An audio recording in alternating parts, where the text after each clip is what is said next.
With Halloween just a couple of months away, I thought it would be fun to show you something I've been experimenting with. I use Kdenlive for editing all of my Linux videos, but I've also been playing around with it to learn some new tricks, and so a few months ago I set up a secret experimental YouTube channel where I could put YouTube shorts, and the channel isn't supposed to grow or become big, it is just somewhere for me to experiment. One of the things I've been doing is creating ghost stories and accompanying them to clips of my local area. The stories are vaguely based on the truth depending on whether you believe in the paranormal, but regardless they are a bit of fun. In this video I'm going to show you how you can take a seemingly ordinary video and turn it into something a little more sinister. Now Wes Craven has nothing to fear from my editing skills, but this will show you a few tricks you can use to turn ordinary scenery into a scary video. So as you can see, I've opened up Kdenlive and I'm creating a project and adjusting the settings for a YouTube short. I have added a video of Loch Muick in Aberdeenshire, Scotland, and as you can see it's just a nice video of the loch and surrounding mountains.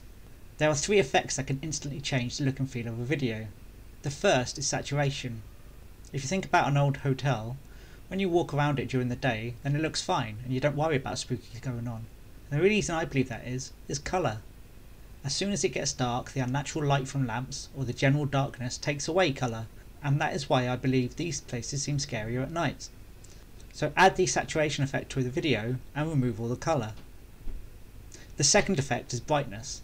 If you add the brightness effect and lower the brightness and make the video darker, it looks a lot less inviting than the original video. And the final visual effect we can add to this clip is called vignette. The vignette effect applies a black surrounding to the video, making it more enclosed and suffocating. This really makes the most inviting place feel claustrophobic. On its own, this video is still lacking, and so I have downloaded a couple of clips from pexels.com and removed the background using remove.bg.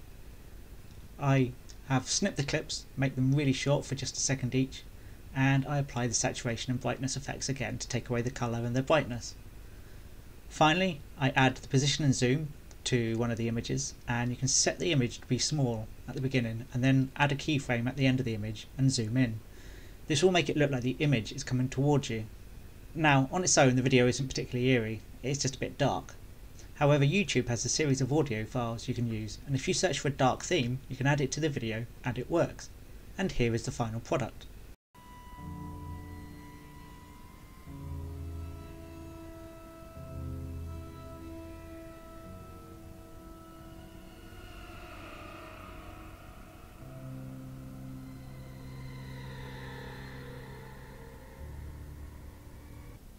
And here is one of the clips you can find at youtube.com/@Northeast Scotland Explorer.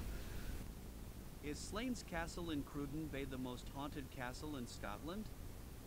In the northeast of Scotland, near the village of Cruden Bay, lies a spooky castle.